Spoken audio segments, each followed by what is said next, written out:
I'll probably take a bump shot right at 11, just so you know.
Am I in the right spot?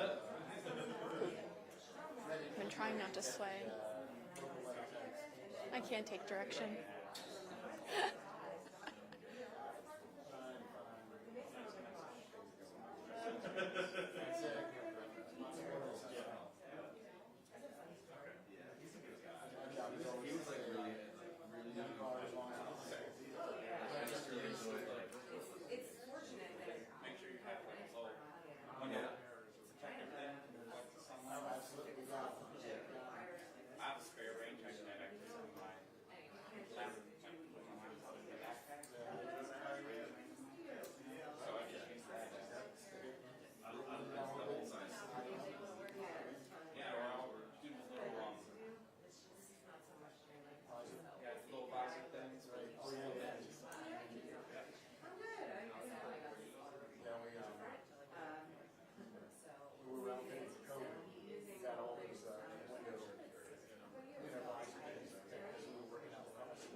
Are you still bringing in a new podium?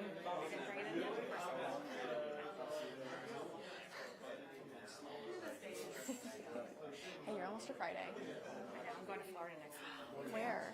Naples, my parents live there. Oh, I love that. I used to work in Southwest Florida. Oh, nice. Yeah. It's a great area. I'm going to come with you. No, you can hang with my kids. They're going to be like, no, not doing this. No, Grammy's annoying. I'd just be like, let's go to the beach, let's hang out. It'd be nice to just turn off my phone. That'll be so nice. How long will you be there? A week. Nice. I'll try not to annoy you with all my questions next No, week. not at all. You can annoy Sean to death. That's funny. I hope you have a great and safe trip. Thank you. I appreciate it.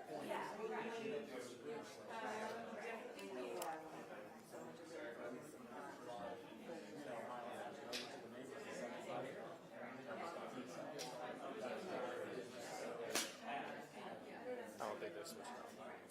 I don't think so either.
course.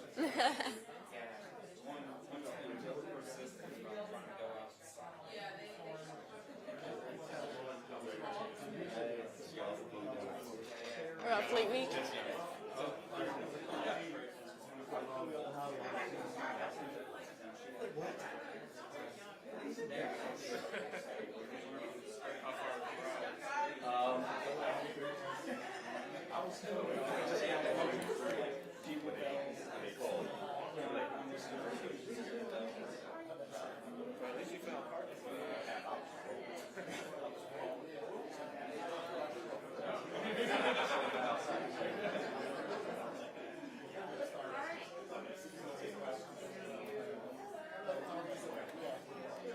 All right, sir.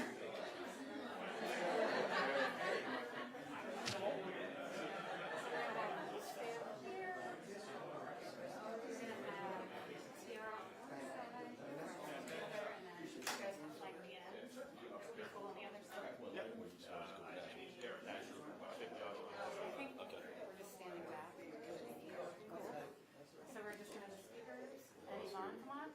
Sir? Yes. You want that? Okay. That's fine. Thanks. Okay. All right. Dr. Rogers, how are you? Okay. Can you switch? Thank you. And then Dr. Rogers, I'm going to see you. Okay. Is Iman here still too? Is Iman here? Where is Iman? You just send her up when she gets here. There you are. Don't hide, Iman. Don't try to hide. See you trying to hide.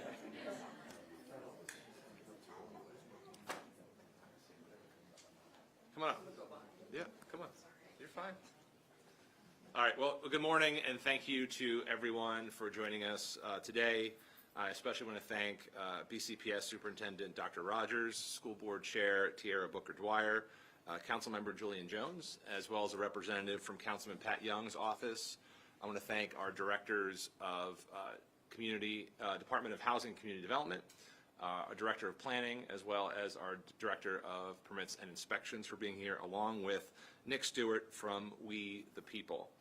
We're gathering today to discuss next steps on the recently voted upon Adequate Public Facilities Ordinance legislation, or APFO for short. I'll start by saying we all agree that overcrowding in our schools is a significant challenge that prevents student learning, places additional stresses on our educators who continue to work tirelessly to help our children succeed. And I come about this issue and I care about this issue not just as county executive, but also as a Baltimore County public school parent. I want to first say my administration has been fully committed to finding solutions to this problem, which includes 3 different tools.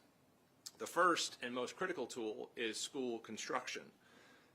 I'm proud that we have invested hundreds of millions of dollars into capital improvements, more than any other administration in Baltimore County's history.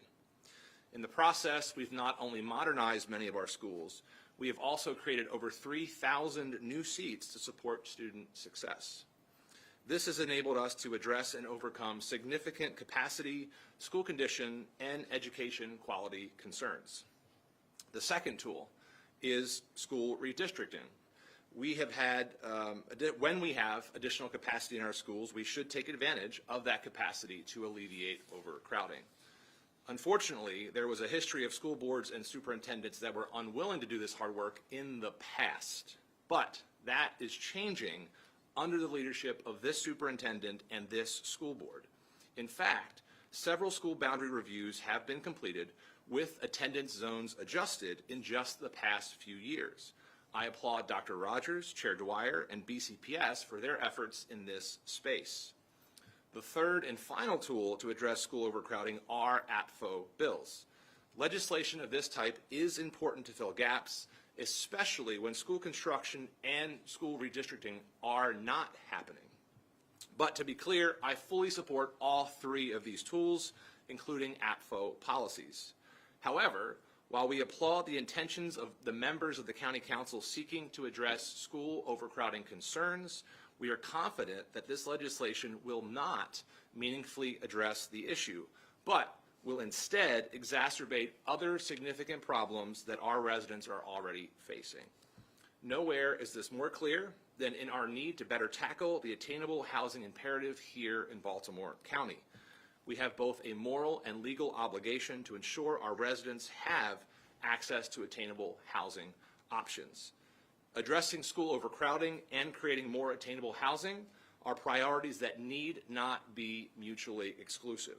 As things stand, there are simply not enough places to adequately house everyone already living in Baltimore County, with families doubling up in some cases or living out of motels. These are our current students, and failing to provide them with sufficient housing options is affirmatively disinvesting in their future. Not only will this legislation drastically reduce attainable housing opportunities countywide, but after conferring with our county attorney, it has also been found to be in direct conflict with our county charter, as well as our voluntary compliance agreement with the U.S. Department of Housing and Urban Development. This legislation provided no exemptions for our VCA, let alone attainable housing more generally. For these reasons, I have vetoed Baltimore County Bill 3124. We have made this decision after hearing from partners and stakeholders across Baltimore County, and we heard overwhelming opposition. This legislation is opposed by the school system leadership, the NAACP, business organizations, the Baltimore Sun editorial board, housing advocates, and more. While I join them in opposing this legislation, I do not oppose APFA legislation as a third tool in our work to address school overcrowding. In fact, we all agree that we have an opportunity to continue to refine this legislation so that it addresses the needs of our school system and creates new pathways towards attainable housing. It is, for example, our understanding that BCPS leadership was not engaged prior to the introduction of the bill. Furthermore, amendments which were offered by BCPS were rejected outright. We also believe that future efforts should better take into account the impact of our multi-year improvement plan for all schools, an initiative that has already enabled us to provide historic funding for school construction and improvements, and an effort that we are seeking to collaboratively continue with authorization to borrow more than $250 million in November so that we can continue our investments in our school infrastructure, including overcrowding solutions. These historic efforts have been a product of partnership. And I urge the county council members to work with us to build on this foundation, to allow this veto to stand, and to commit to meaningful collaboration with BCPS, with community partners, and with our offices so that we can provide solutions that address our problems holistically. Let's quickly pull together leaders from county agencies like DHCD, PAI, and planning, the advocates for housing, our school system leaders, and yes, the advocates for the bill that we are vetoing today, to create a more workable solution, to introduce it, and to pass it.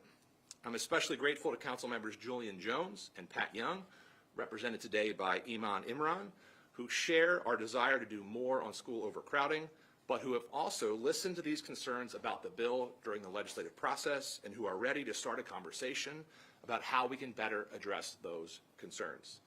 Together, I know that we can use this opportunity to overcome the challenges and create a better Baltimore County that our residents deserve. I thank you for your time, and I'm happy to turn things over to Superintendent Dr. Rogers. Thank you. Good morning to all. I appreciate this opportunity to be here this morning and speak on behalf of Baltimore County Public Schools. We are grateful for the county executive support and unwavering commitment to Team BCPS. As well as the county council. They have consistently shown their support for our school system, recognizing that investment in our students now means a thriving Baltimore County for years to come.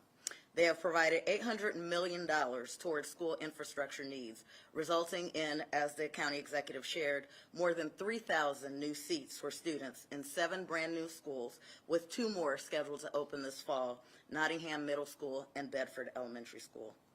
Without question, Baltimore County Public Schools shares the county executives and county council's commitment to reduce overcrowding in our schools.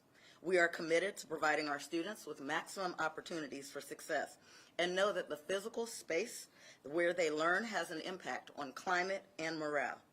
Specifically, BCPS supports reducing the percentage in the definition of overcrowding from 115% to 105%, addressing adjacency rules, and when applicable, limiting the number of permits issued. We appreciate the work that the County Council has done in these areas. As a school system, we have responded to overcrowding in schools with boundary studies and capital projects to meet the needs of students.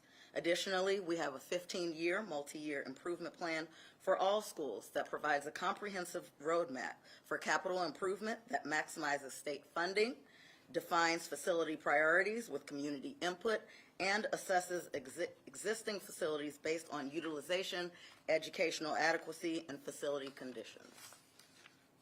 Since the task force report has been written, significant progress has been made. The number of schools that are at or above 115% capacity have been reduced from 27 to 10. Of the 10 schools that remain on the list, planned additions, new schools, or design for schools options are well underway. Major projects like Lansdowne High School, which is currently under construction, Delaney High School, Towson High School, and Scott Branch Elementary School are a part of the FY25 budget. We look forward to a new Career and Technology Center in the Northwest, additions to Patapsco High School, and solutions in the southeast and northeast portions of our county from the public referendum. I personally appreciate the recent opportunity to communicate with Bill's sponsor, Council Chair Patoka. Obviously, we would have liked to have been involved earlier to lend our expertise because I believe we are better together and through shared experiences provide critical context on this topic. Concerns remain from the team. Those concerns have been shared directly with members of the County Council. Addressing those concerns now would ensure clarity and successful coordination of efforts. We know that 70% of failures are a result of implementation. This is important enough for us to get it right the first time. BCPS stands ready and willing to come to the table together to address the remaining concerns, meet the legal requirements, and incorporate the expertise of those trained and experienced in this critical work. I look forward to the opportunity to continue open dialogue, collaborate, and create a framework that benefits all students across Team BCPS. This time, I'd like to turn it over to Board of Education Chair Tiara Booker-Dwyer. Thank you. Good morning, everyone, and thank you to County Executive and to the County Council for their continued support of Baltimore County Public Schools. I'm here today speaking on behalf of the board on a matter of utmost importance, the issue of overcrowding in our schools. The board is in support of ensuring that our schools do not exceed capacity limitations. Furthermore, we are fully supportive of collaboratively exploring and implementing research-based strategies aimed at addressing the root causes of overcrowding. The issue of overcrowding is a system challenge that requires system solutions. While the Adequate Public Facilities Bill is well-intentioned, in its current form, it is unlikely to yield the desired results of fully alleviating overcrowding in our schools. We appreciate the collaborative efforts of the County Council in reviewing and considering revisions to the bill as proposed by our board's attorney. While we observed some improvements in the revised bill, concerns persist.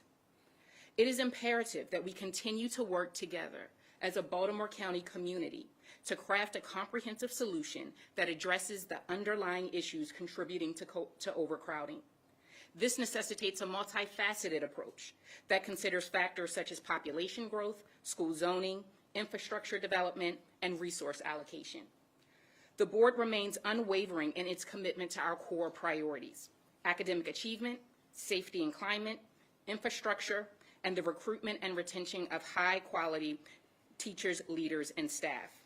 We eagerly anticipate continued collaboration with the County Council to implement effective solutions that will elevate our school systems and propel our students to excellence. And with this, I'll turn it over to Councilman Julian Jones. Thank you. Good morning, everyone. Good morning. I would like to take this opportunity to thank Superintendent Rogers as well as County Executive Olszewski for your leadership on this issue. Clearly, from the very beginning, I think it was very clear that everyone is invested in not having overcrowded schools. But to be quite frank, this bill, in my opinion, was more about anti-housing than anything to do with reducing school overcrowding. There are a number of amendments that were placed to try to make this bill more reasonable. For example, as it related to the county executive talking about our lawsuit and our agreement with the federal government, there was a bill, there was an amendment that I proposed that said that we would not include affordable housing units. That amendment was voted down. Baltimore County Public Schools submitted 30 amendments. I submitted each one on their behalf, well, on my own behalf, but I submitted each one, and every one of them was dismissed, or none of them passed.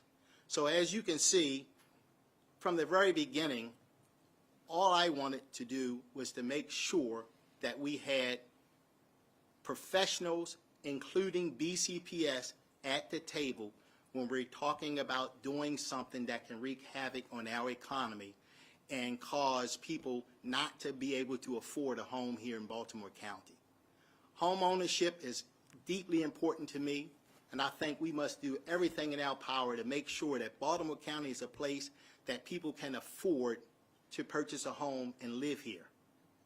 This bill would have basically shut down overcrowding, would have shut down home ownership or new home starts throughout Baltimore County.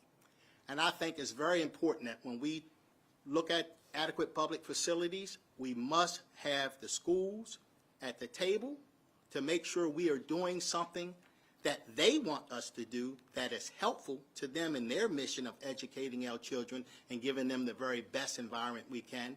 I think it's also important that we have the other professionals at the table. These are people that we pay to do a job, and we trust in them, and they should be at the table to make those decisions.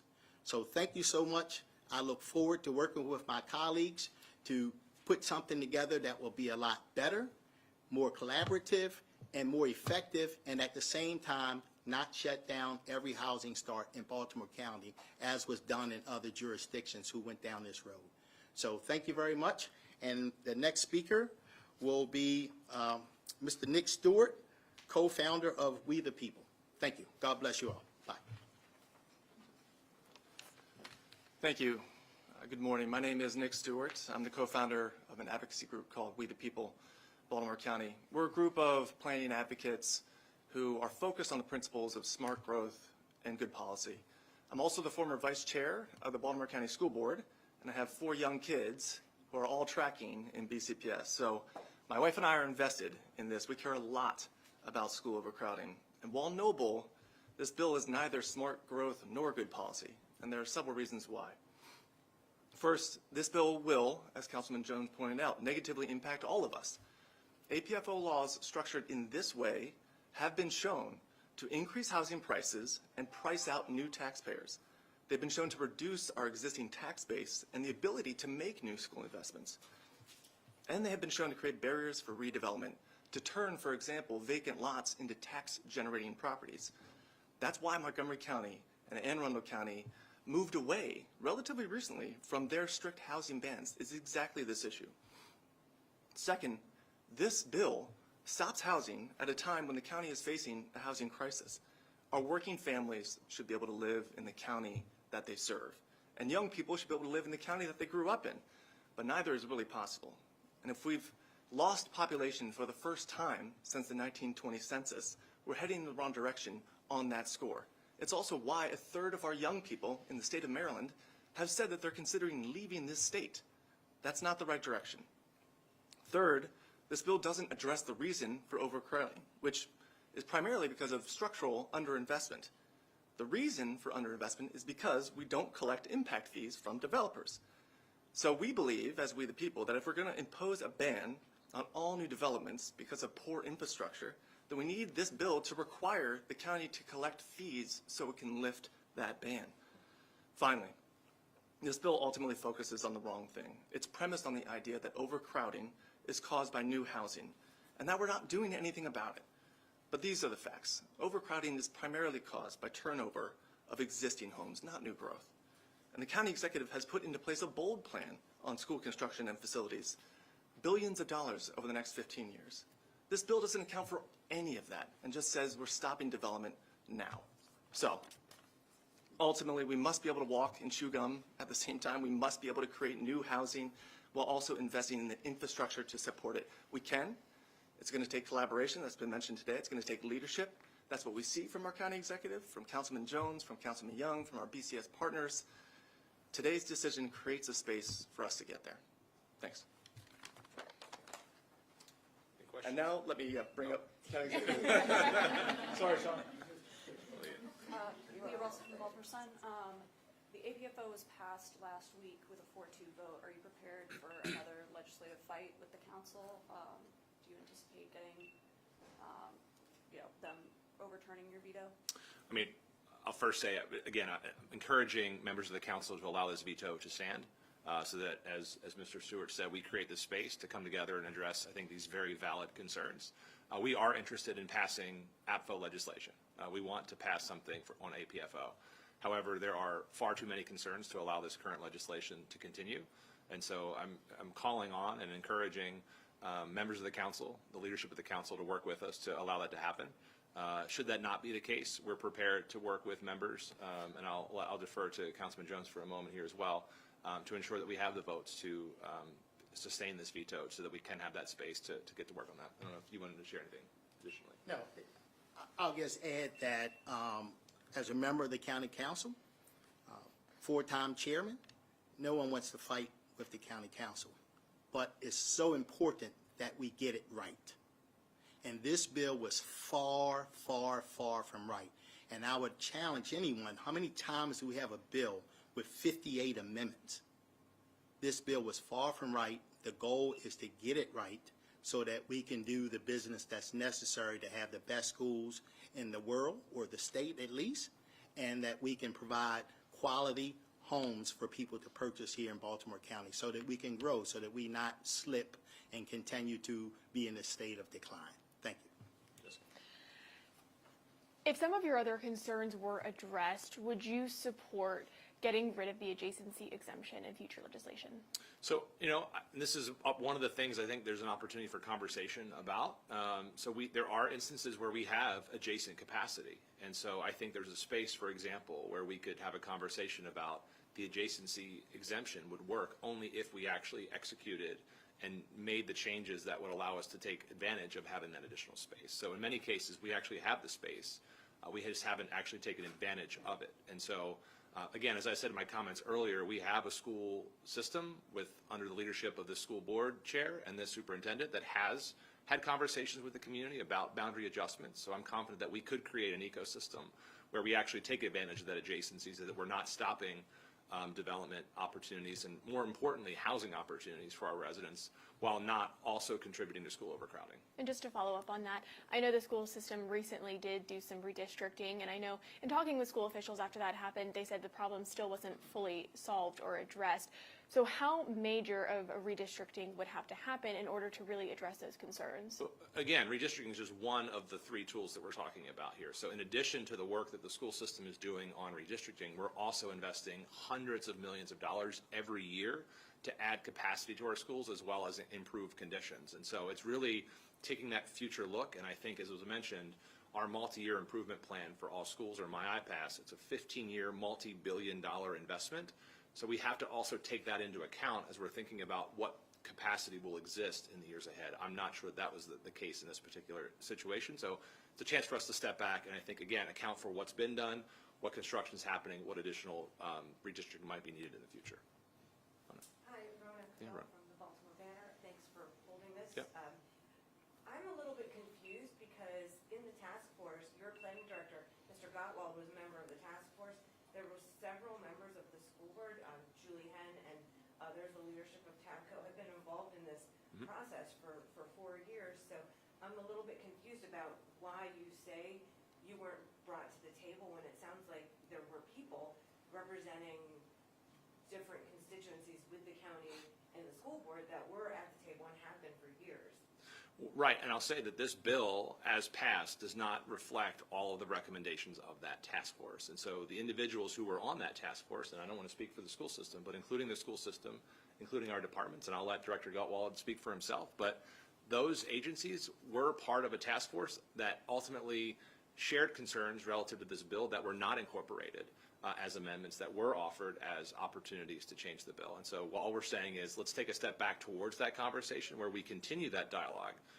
This has been, our administration prides itself on collaboration, on working together to find consensus.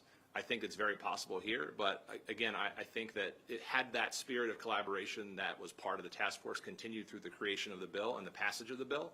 I don't think we'd be standing here today. And so I'm just saying this is a chance for us to take that step back, to reconvene all the stakeholders and to accomplish that goal. And a follow-up question real quick. Other counties such as Anne Arundel and Howard have developers build schools for them using impact fees by which they collect hundreds of millions of dollars a year.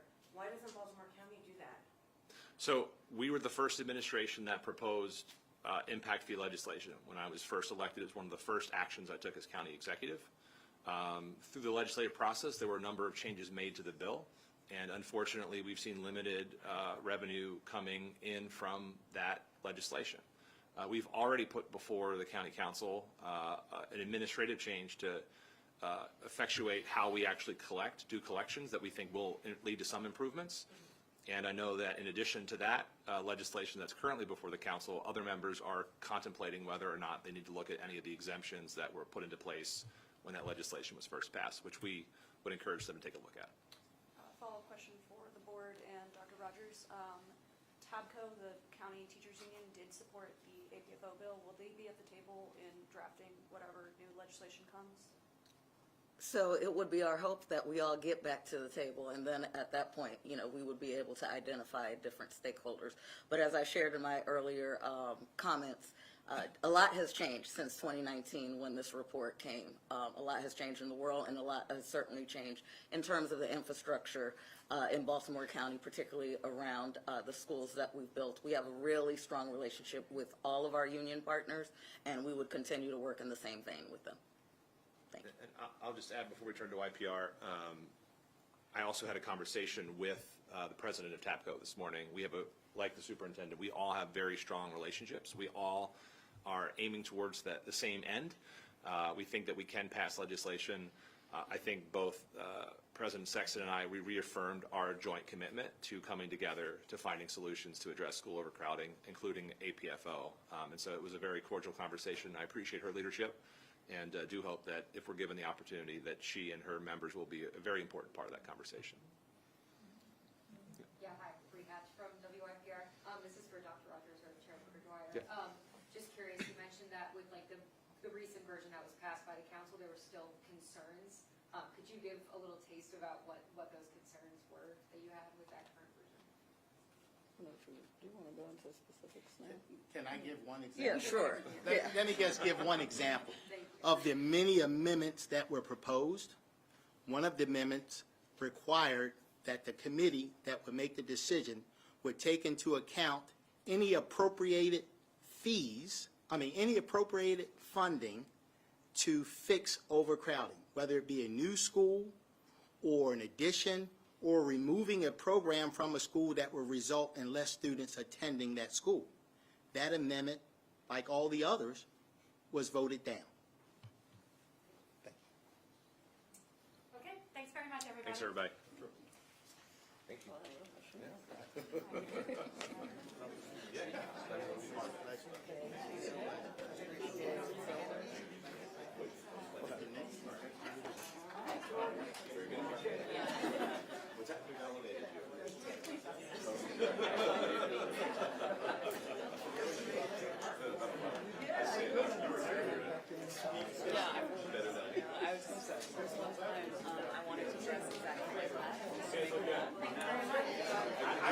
I love your dress, by the way. Do I like it?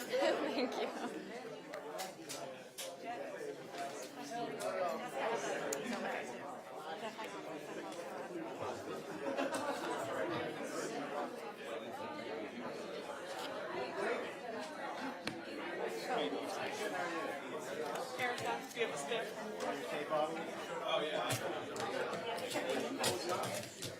Are these the same or are they different? They're different. Okay.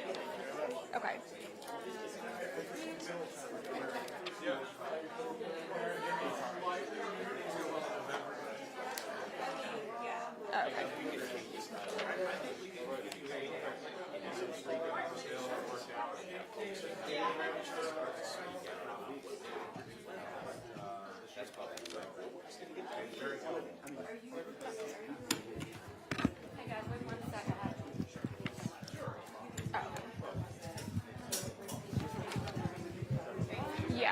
Yeah, this should be the letter. Yeah.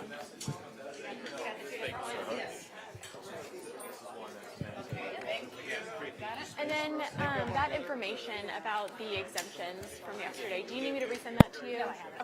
Okay. I'll hopefully get it for you today. Okay, perfect. Thank you.